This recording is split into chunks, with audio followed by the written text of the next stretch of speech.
dude. You know what I'm saying? Fucking, I was cool as fuck with him. You know what I'm saying? And like from my perspective, it turned out to be one of those things where because of who you are, motherfuckers act different around you than they do other people. You know what I'm saying? Because all I seen about Kevin Gill was like he was just cool ass dude. We just kicked it about wrestling, about video, about whatever the fuck. You know what I'm saying? Just dope as fuck. But then you slowly start hearing people like, yo, he's a dick, man. You know what I'm saying? He go walk in the room, if you're doing anything, he'll like fucking just yell at you. Man, I thought it was just haters. Fuck out, all this shit. Me too. The whole time, I'm like, no, fuck. I'm like, Kevin Gill, he's the nicest guy motherfucker we know in the world. He's got like a hotline where he does like PMA, positive mental attitude, all this shit. He just pushes it on his podcast. Like he comes around, and I used to love when he came around because he was a positive dude. You know what I'm saying? Everything was like out of his mouth was positive. You know what I'm saying? And he just put you in a good mood when he was around. You know, he had some new news about wrestling. He's like a long time friend. Yeah, you know what I'm saying? We know him for years and years. And he was a big part of things what we did. And then you know, just more and more over the years, people be like, "Yo, man, he's a fucking asshole, dog. You didn't see him like yell at these motherfuckers." People telling us that. You know, he brought wrestling. He brought a wrestling promotion. Wrestlers telling us, Kevin Gill, no fucking way, no way. Fucking, he's like the coolest guy on earth. You know what I'm saying? And then turned out to be true. The last gathering he was at, he like fucking snapped. You know what I'm saying? And everybody, every wrestler, because he was booking the wrestling and all that shit. You know what I'm saying? We have never seen no side of that. Yeah, you know, one of our guys that was working for us, you know, threatened to fucking kick his ass right there on the spot because like he was talking too much shit. You know what I'm saying? Yeah, he was. It was actually Dean and him got in a fight at the gathering. Yeah. Okay, so Dean was the guy that worked for us. He's still a friend of mine. You know, a friend of ours. Right. Neither one of them fight. Why would you want to fight? Anyway, Dean is like the coolest motherfucker. Yeah, he's just a fucking. Yeah, like he's so calm and just like chill all the time. You can't even picture Dean yelling. So Dean was in charge of the golf carts. You know, he was making sure that the artists that were showing up at the gathering had golf carts. So over the course of the gathering, golf carts get stolen. So sometimes he has to pull golf carts from people. So he pulled Kevin Gill's golf cart because you know, Kevin Gill really didn't need it. He was running the wrestling show. He just needed to be backstage, you know, so he didn't really have a use for it. So he's like, all right, we're gonna take your golf cart for like a couple hours and give it to this artist that was showing up. So, you know, a big artist. So Kevin Gill kept radioing Dean, where's my golf cart? You know, every like 15 minutes, right? Pissing Dean off, like to the point where Dean was like, stop calling me, like busting his balls about the golf cart. So they got in a fight and it got real heated where they're in each other's face, which is really odd. Dean never gets two pissed motherfuckers off. that you can't picture. And Kevin Gill, I've never known Kevin Gill to get angry. Anyway, they got really angry to the point where they hated each other. What a great fight that would have been, though. Now, right now at the gathering, people get angry and they let it go. They just let it go. Like it's a stressful environment and shit happens and you get angry and you let it go. Kevin Gill would not let it go. Like he was talking to all of us about how much Dean was a bitch and what the fuck, and we were like, Dean? Like we're like, what are you talking about? Like he took it that we had Dean's side, and we're just like, I'm just like, Kevin, you gotta understand, it's hard to imagine Dean getting upset, period.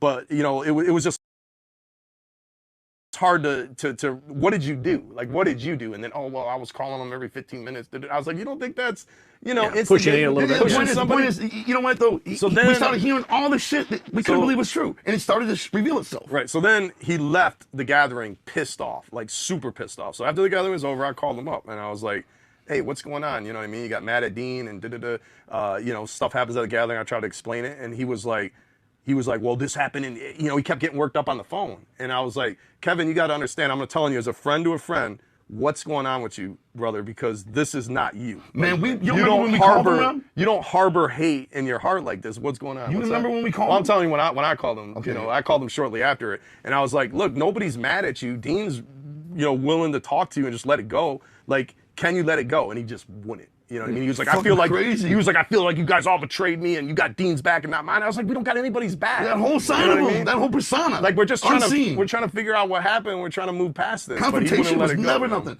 Yeah, and I should have fucking had a clue because like one time, like a couple of years before all this started happening, I started to see tiny little signs. He called me and he was like, hey man, do you mind going on your hotline and dissing the fuck out of this wrestling promoter in Charlotte or whatever? And I was like, why? And he was like, oh, he fucked me out of a bunch of money. And I just was like, I don't got nothing to do with that, you know what I mean? But I did it for him. I went on the hotline and fucking talked shit about this guy.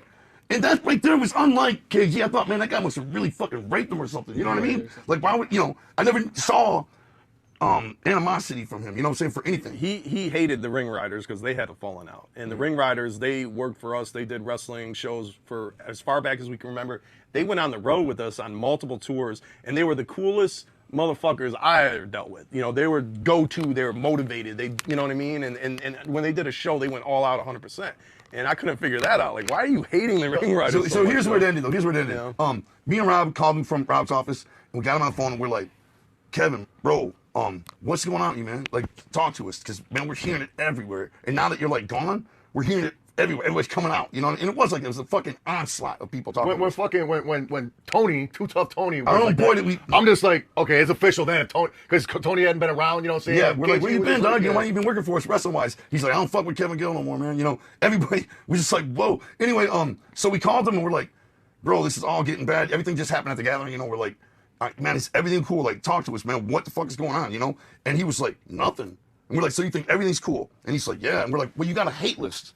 He told us about a hate list he has, 1 through whatever motherfuckers he hates. You know, I'm like, dog, you got a hate list. Yeah. Like, this is so different from you, you know? Right. Where's all this anger coming from, you know? And he was like, I was like, so you honestly don't know anything what we're talking about?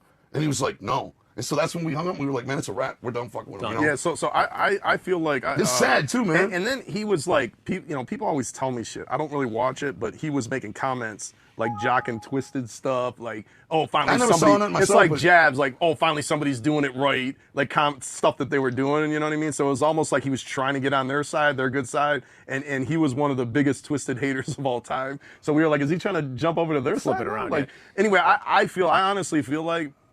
That he had some sort of break, like almost like either a nervous breakdown, or maybe he wanted to move on, so it was kind of like a breakup. When you need to break up with a girl, you just start being a dickhead. So so instead of manning up and being like, I don't want to be with you anymore, maybe it might have been some of that. There was something, but his refusal to acknowledge it. Right. Because if he would acknowledge it, we could have fucking found a way to work through it or whatever. Now, he just acted like we were crazy. You know, and that was the break. The weirdest thing about what happened with Kevin Gill, and again, I don't want to.